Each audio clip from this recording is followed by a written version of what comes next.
sea una ayuda en forma ordenada para ustedes. Estamos con el sentido de la vista, estamos hablando de las capas del globo ocular.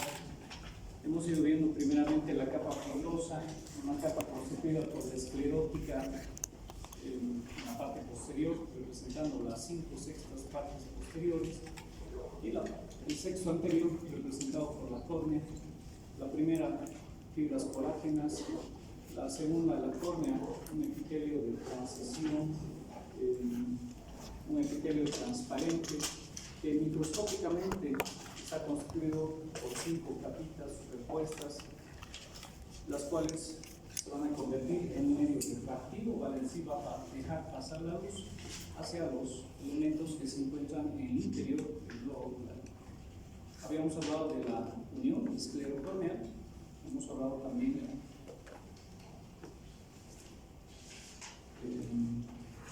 limbo de la córnea. Esta capa córnea tiene una cierta curvatura, no es completamente uniforme, tiene pequeñas deformaciones que son complementadas, reguladas o arregladas, se puede decir, por la presencia de las lágrimas, ¿no? El interior tiene 2 caras, una cara anterior, una cara posterior. La cara anterior condensa justamente, la cara posterior es cóncava, está en relación con el humor acuoso, del cual se nutre. También se nutre por difusión con esclerótica, eso es avascular. Y la segunda capa constituida por 3 formaciones, que de atrás hacia adelante hemos hablado de la coroides, también se llama púbrea, ¿no? Luego una parte media, que es el cuerpo ciliar, y finalmente la parte más anterior, que es el iris. 3 formaciones que forman el segundo plano, la segunda capa vascular. La caroides está constituida por vasos sanguíneos que tienen 2 estratos, uno superficial, vasos más gruesos, y uno finito, delgado, capilar, ¿no?, que está en relación con la retina, y la otra capita superficial está en relación con el esclero. Aquí vamos a encontrar las arterias ciliares largas, que son ramas de la oftalmica, nutriendo justamente estas diferentes capas del globo ocular. La parte media del cuerpo ciliar habíamos indicado que está constituido por 2 formaciones, una posterior y la otra anterior. La posterior es completamente vascular, mientras que la anterior es muscular, habíamos indicado, ¿no? La parte posterior, denominada zona ciliar, no son más que ovillos vasculares enrollados sobre sí mismos, del cual nacen unas ramificaciones que están en relación con la cara posterior del iris, a lo cual llamamos procesos ciliares, que son los encargados, habíamos indicado, de filtrar la sangre y convertirla en humor acuoso, humor vítreo. Bueno, y la parte anterior está constituida por un músculo liso, que se llama el músculo ciliar, el cual está continuándose con un tendoncito, el cual se inserta a nivel del cristalino. Este tendón se llama el tendón de Sil, y el músculo es el encargado justamente de producir las deformaciones al lente o al cristalino, ¿no? Deformaciones en el sentido de que la puede elongar más, o sea, lo hace más largo, o bien lo puede hacer más convexo, dependiendo de la función que se quiera realizar, ya sea de acomodación o bien cuando estamos observando un objeto lejano, ¿no? Cuando estamos observando un objeto cercano, el lente se vuelve más esférico. ¿Sí? Proceso de acomodación se llama esto. Bueno, ya habíamos quedado justamente en esta membrana que es el iris. ¿Sí? Esta membrana, en realidad, aplanada de delante hacia atrás, tiene 2 caras, tiene una cara anterior y una cara posterior, tiene 2 circunferencias, una circunferencia mayor y una circunferencia menor. La circunferencia mayor es la que se desprende justamente de la zona ciliar. La circunferencia menor forma un pequeño orificio que se denomina pupila, ¿no? Esta es la pupila, entonces, que se encuentra a nivel de la circunferencia menor. La cara anterior tiene una serie de células que son pigmentadas y funcionan de acuerdo a la genética del individuo, ¿no? Veis que salen los ojos azules, cafés, marrones, etc.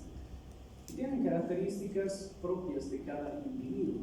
Hoy en día se puede identificar justamente al individuo por el iris, ¿no? Porque tiene justamente esas radiaciones particulares de cada persona. En algunas instituciones, incluso los teléfonos inteligentes, ¿no? Muchos funcionan con el iris, aparte del reconocimiento facial, funcionan con el iris en vez de la huella digital, que es mucho más precisa y mucho más difícil de clonar, ¿no? Porque la huella digital se puede clonar, en cambio el iris es difícil de hacer. Bueno, y la cara posterior está en relación justamente con esas formaciones vasculares y también con la formación nerviosa, o más bien diríamos la formación no nerviosa, que vamos a ver enseguida. Entonces, la cara posterior está en relación con los procesos ciliares, está en relación con la parte no nerviosa de la retina. Si nosotros observamos por delante el iris, pues es esto en realidad. Una membrana pigmentada, tiene una serie de radiaciones que si nosotros observamos microscópicamente en realidad son de dos tipos, unas radiadas y las otras circulares. Y eso es porque en realidad el iris no es solamente una membrana, sino es una membrana muscular fibrosa. Esta es la parte fibrosa y esta es la parte muscular, que tiene dos músculos entonces. Unos músculos son radiados y los otros músculos son circulares. Se puede ver mejor microscópicamente. Y a trasluz se ven justamente estas formaciones, que son vasculares, estos son los procesos ciliares, pero que se están confundiendo con los músculos. Bueno, si tomamos solamente en cuenta los músculos y no las formaciones vasculares, es esta la imagen que tenemos y que ya hemos visto, ¿no? Entonces, hay fibras musculares radiadas. Estas fibras musculares radiadas no es más que el músculo dilatador de la pupila. En cambio, estas fibras circulares van a formar el músculo esfínter de la pupila.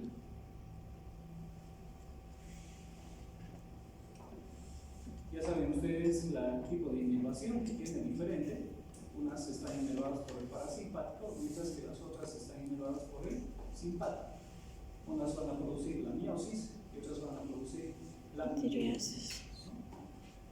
Miosis, cuando nosotros acercamos una linternita que tiene luz, pues se va a producir esto justamente, ¿no? Y esto es lo que buscamos justamente dentro de las funciones del sistema nervioso cuando hacemos el examen, ¿no? Después de un TEC, después de un desmayo, después de un desvanecimiento, pues buscamos esto justamente, ¿no? Y si no se produce esto y el ojo está así, entonces tenemos ahí una alteración del sistema nervioso central. Por seguridad, ese TEC, ese desvanecimiento, ha tenido algo que ver con el sistema nervioso central. Pero también el ojo puede estar así, sin necesidad de luz, ¿no? Eso se debe justamente a alteraciones también del sistema nervioso central, traumatismos craneoencefálicos. Esto es mucho más grave que esto, ¿no? Aquí, con seguridad, un traumatismo craneoencefálico. O bien puede estar actuando algunas drogas, ¿no? Que en nuestro medio ahora se ha vuelto bastante común. ¿Qué droga produce eso? ¿Y qué droga produce esto? La marihuana, por ejemplo, ¿no? En cambio esto, la cocaína. Entonces uno se puede dar cuenta cuando tiene algún individuo que está,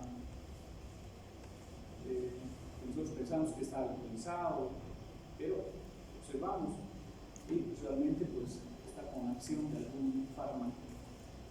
Hay fármacos que producen también esto, ¿no? Por ejemplo, después de tomar un determinado medicamento que es, bueno, por ahora se lo vende libremente, pero una temporada ha sido controlada, ¿no? Y producen justamente este efecto. Aquí estamos observando la pupila. Esta es una pupila normal, esta es una pupila con miosis y esta es una pupila vidriada. Esta es miópica y esta es vidriada.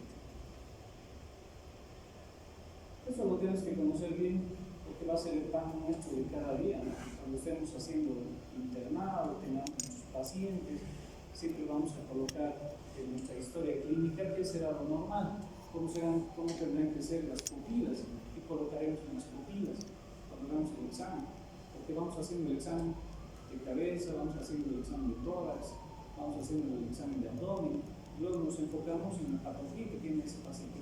Pero dentro del examen que hacemos diariamente, ¿qué es lo que vamos a colocar en cabeza? Porque en cabeza vamos a colocar si tiene alguna herida, si tiene alguna otra patología, puede ser la leucopolina, etc. Entonces, ¿qué vamos a colocar en ojos? ¿Cómo colocaremos qué será lo normal?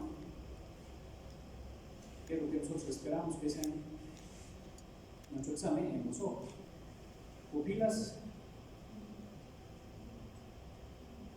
¿Cómo serán pues?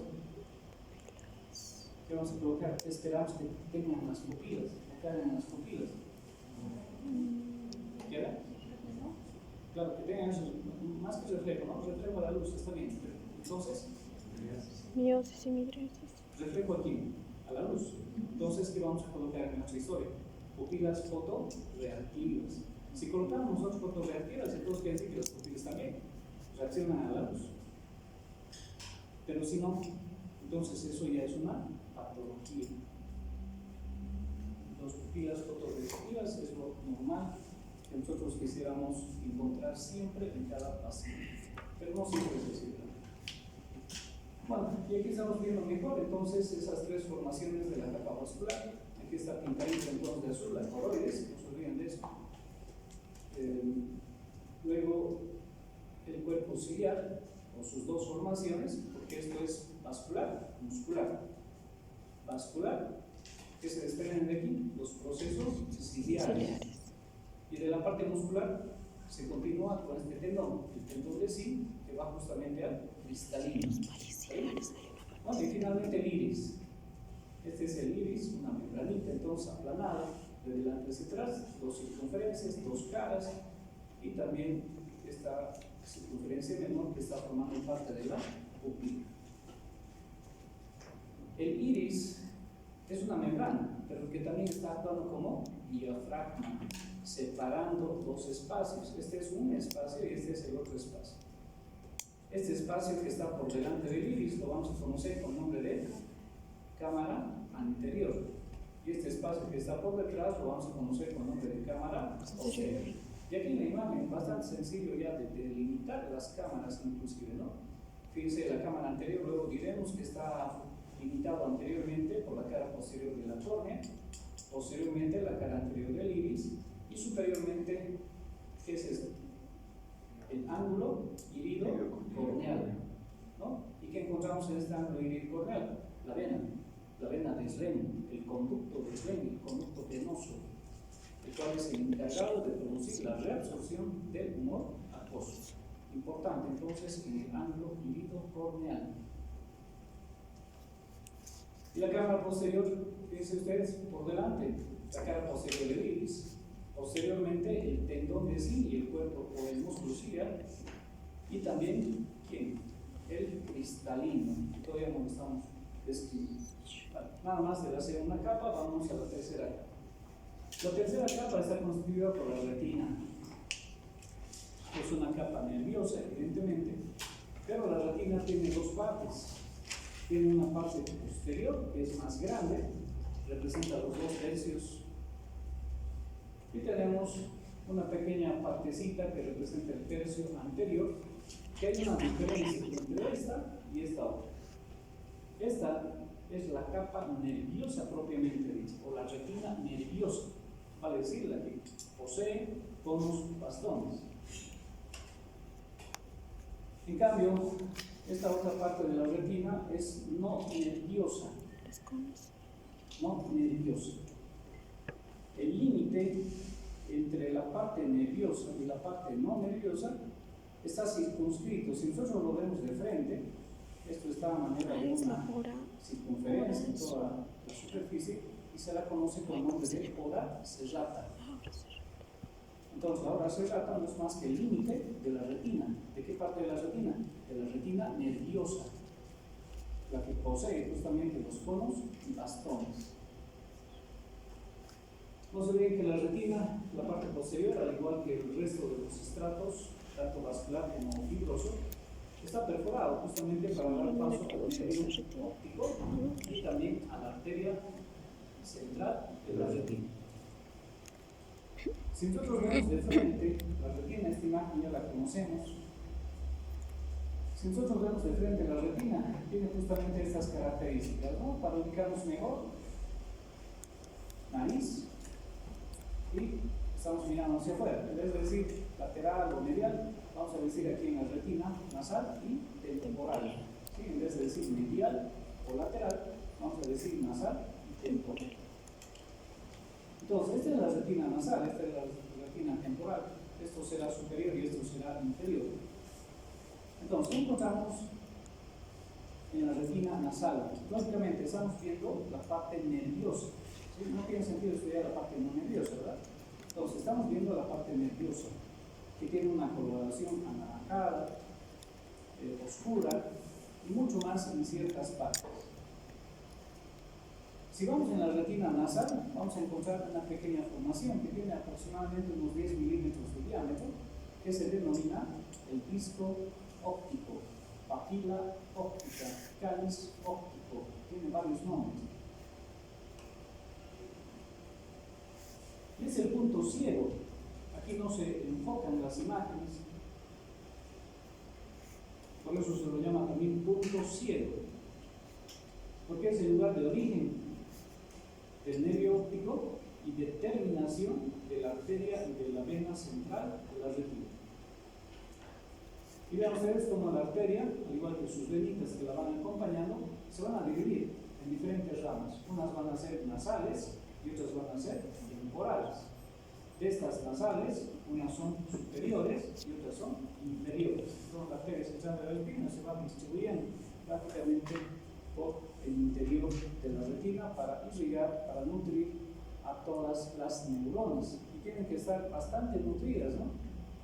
La obstrucción de la arteria central de la retina produce ceguera inmediata. Un pequeño coágulo que se desprenda, un ateroma que se desprenda, pues prácticamente al obstruir la arteria central de la retina produce ceguera inmediata. Lateralmente, en la retina temporal, nosotros vamos a encontrar una pequeña formación. A ver si lo hemos pintado. Bueno, ahí está un poquito, ¿no? No sé si observan el círculo rojo, que está denotando justamente la parte más oscura, más densa de la retina. Y esto se denomina la mancha lútea, la mácula lútea. Es el lugar donde están concentrados en mayor presencia los conos y bastones. Por lo tanto, este es el lugar del enfoque preciso de la visión. ¿Cómo se llama eso? Agudeza visual. O sea, nuestra mayor parte de la agudeza visual está justamente aquí, en la mácula lútea,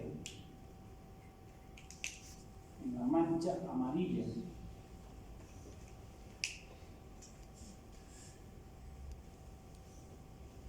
Bueno, nosotros esta retina la podemos ver a través de un estudio de fondo de ojo, con la ayuda de un aparatito que se llama oftalmoscopio. Este estudio se lo hace en un cuarto cerrado, oscuro, y nosotros vamos a enfocar el oftalmoscopio que va a disparar, ¿no? Una lucecita roja, verde, dependiendo qué es lo que queremos observar. Si queremos observar los vasos sanguíneos, utilizaremos la luz verde. Si queremos observar la retina, utilizaremos la luz roja, etc., ¿no? Oftalmoscopio. Bueno, antes el oftalmoscopio era igual que el cronómetro, los equipos que tienen los oftalmólogos, era bastante caro, pero hoy en día, pues, inclusive aquí nos están ofreciendo, ¿no? Oftalmoscopios, ¿no? Entonces, si pueden, al igual que su tensión, su cronómetro, pues vayan comprándose, ¿no? Es parte de nuestra indumentaria tener un oftalmoscopio, un otoscopio, Muchas veces el oftalmoscopio, simplemente cambiando algunas perillitas, también funciona como un otoscopio. Entonces ya ahora es combinado, ¿no? Inclusive nos puede servir también como un rinoscopio para observar las fosas nasales, ¿no? Entonces hay que pararse de a poquito, ¿no? En vez de una cerveza, en vez de irse a una fiesta, etc. Cómprense de a poquito su material.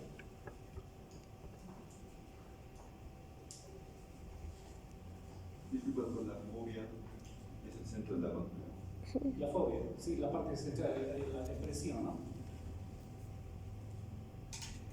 Bueno, tenemos el esquemita que hemos hecho de las diferentes capas del globo ocular, pero ya no solamente estamos observando las capas del globo ocular, sino también estamos observando el cristalino y estos dos pequeños espacios que son las cámaras, ¿no? Entonces, esto es la cámara anterior, esto es la cámara posterior, que son medios refringentes. Entonces, vamos a ir viendo justamente estos medios refringentes, ¿sí? Los medios refringentes están constituidos de delante hacia atrás, nuevamente, la córnea, ¿sí? La córnea. Deja pasar la luz, entonces evidentemente es un medio refringente. Y luego tenemos estos dos espacios justamente, tanto la cámara anterior como la cámara posterior. Que hemos hablado de los límites justamente de estas dos cámaras. Existe una comunicación de las dos cámaras, por lo tanto también existe una comunicación del humor acuoso, ¿no? El humor acuoso. ¿Cómo están pasando las dos cámaras? Justamente por este orificio que representa la pupila. Entonces, el líquido pasa desde la cámara anterior a la cámara posterior justamente por la pupila. Entonces hay una circulación de líquido.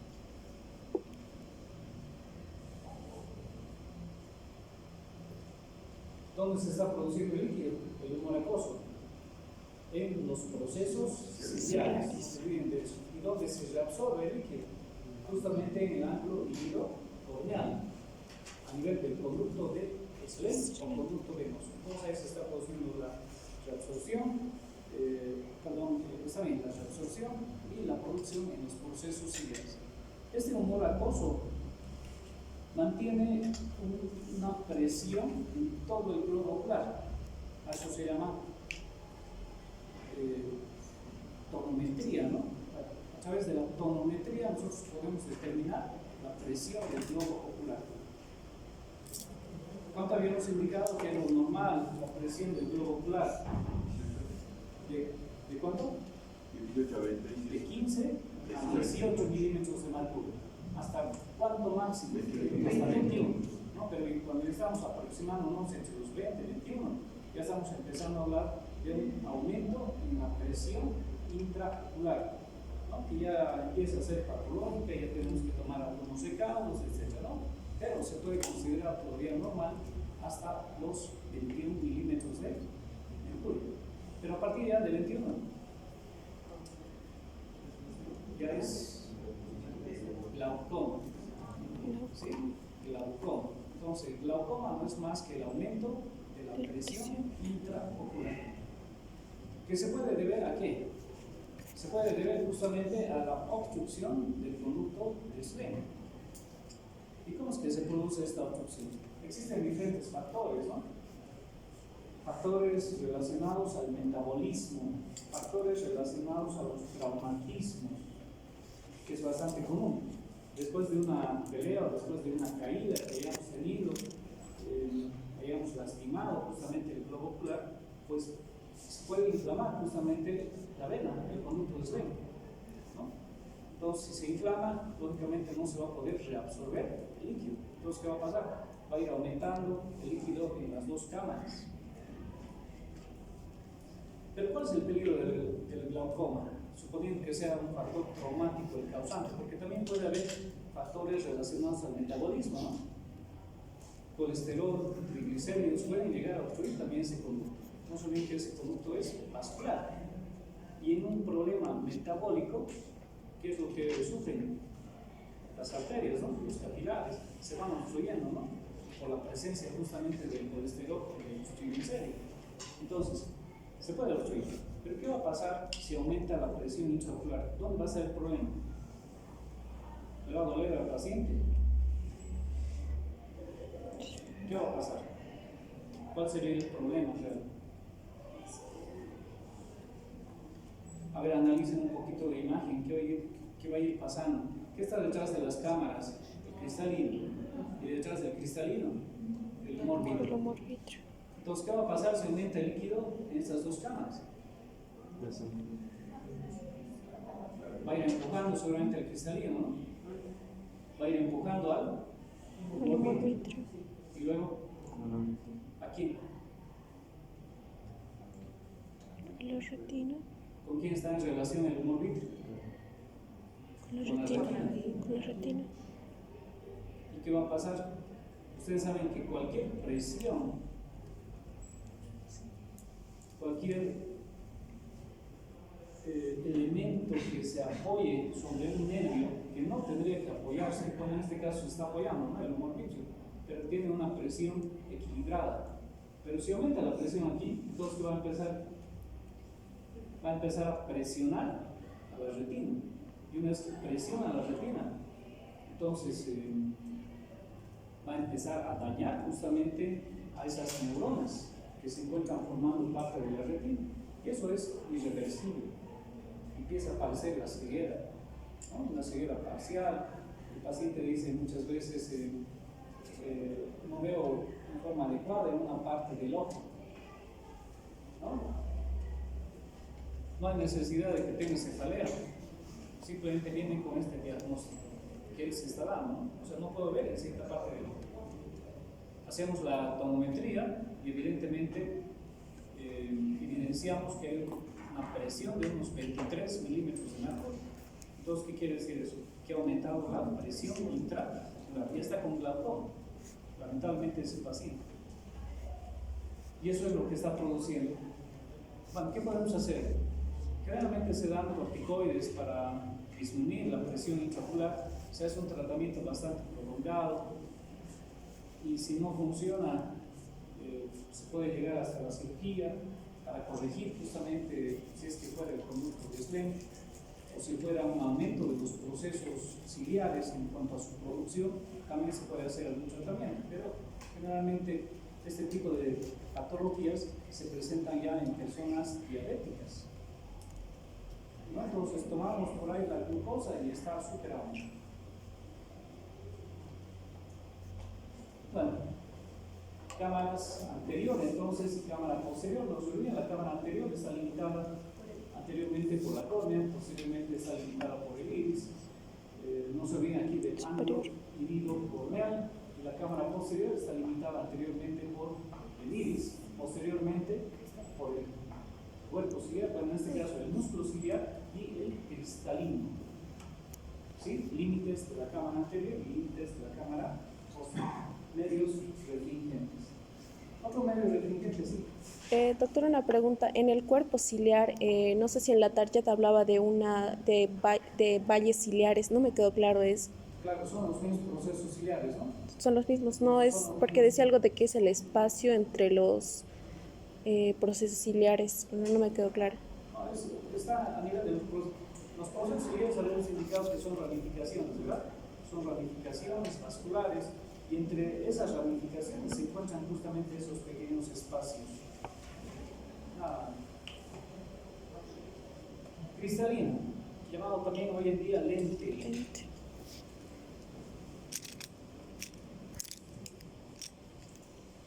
Está constituido por fibras colágenas en suspensión. Pues unas fibras colágenas en suspensión. Y una cápsula que contiene en su interior un líquido transparente, muy parecido al mucoso, que con el paso del tiempo se va opacificando y va causando unas patologías relacionadas con ¿qué se llama la patología del cristalino en cuanto a su cambio de transparencia? Y es algo que han venido a operar los cubanos, ¿no? Los disquementos que han dejado ciegos a muchas personas. Las cataratas, ¿no? Las cataratas. Bueno, entonces la opacificación del cristalino que se da con el tiempo se denomina cataratas. Que puede ser corregida, evidentemente, simplemente hacer una función en el cristalino, cambiar el líquido y nuevamente recupera su coloración normal, que es transparente. Pero también el cristalino, como tiene una capita elástica que le da la forma justamente al cristalino, es flexible, con el paso del tiempo deja de ser flexible. Por lo tanto, ya no se acomoda a los objetos cercanos o lejanos. ¿Cómo se llama esta patología? Presbicia, ¿no?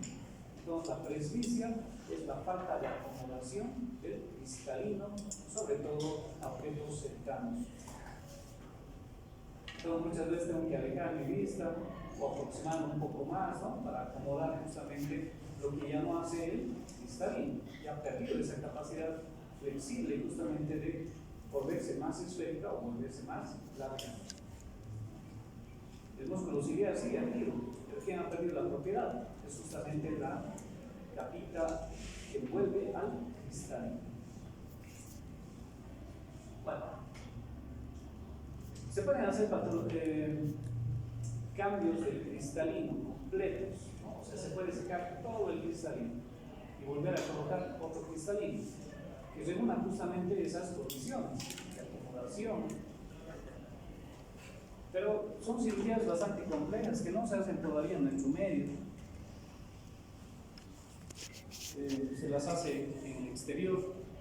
Cuando no se puede corregir la córnea para darle justamente una visión mejorada al paciente, entonces lo que se hace es cambiar el cristalino, darle la forma al cristalino, ¿no? Se puede dar una forma mucho más convexa, ya de forma que no se modifique demasiado, que no tenga esa elasticidad que antes tenía, justamente para reemplazar a la córnea, porque la córnea no se deforma, ¿verdad?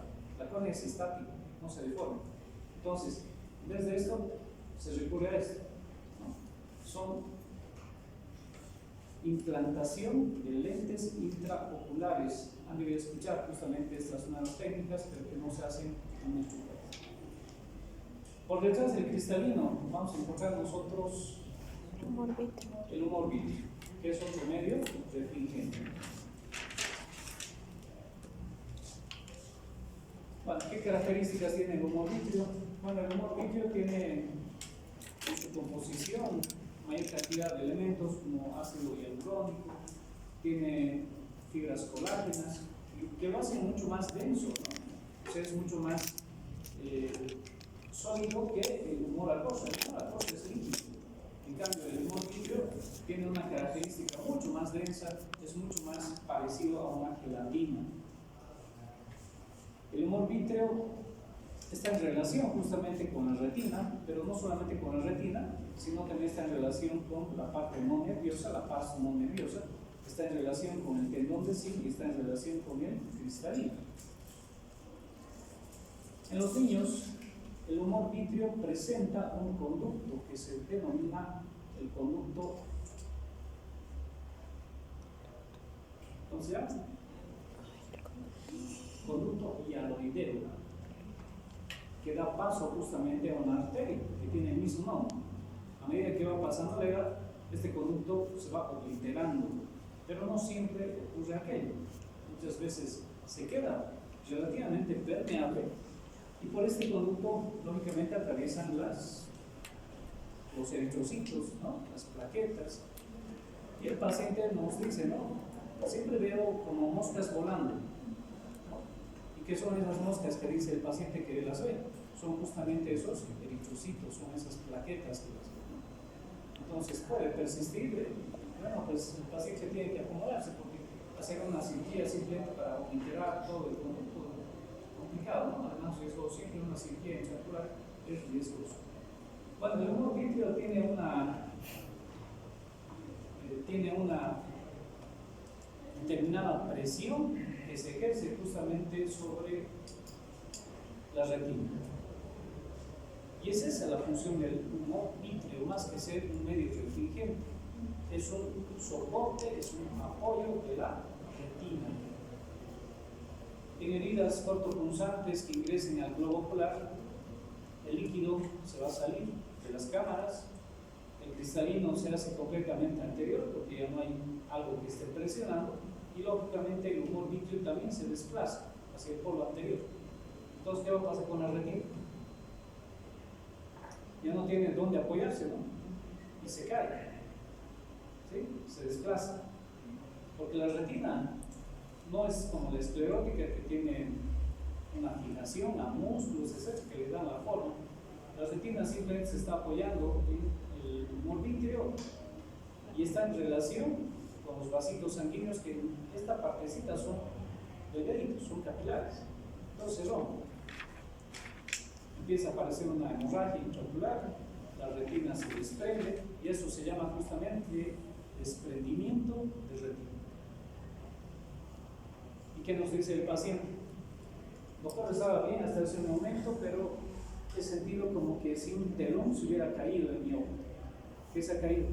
La retina.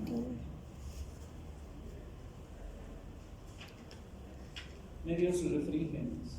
Bueno, vamos a quedar aquí, mañana continuamos.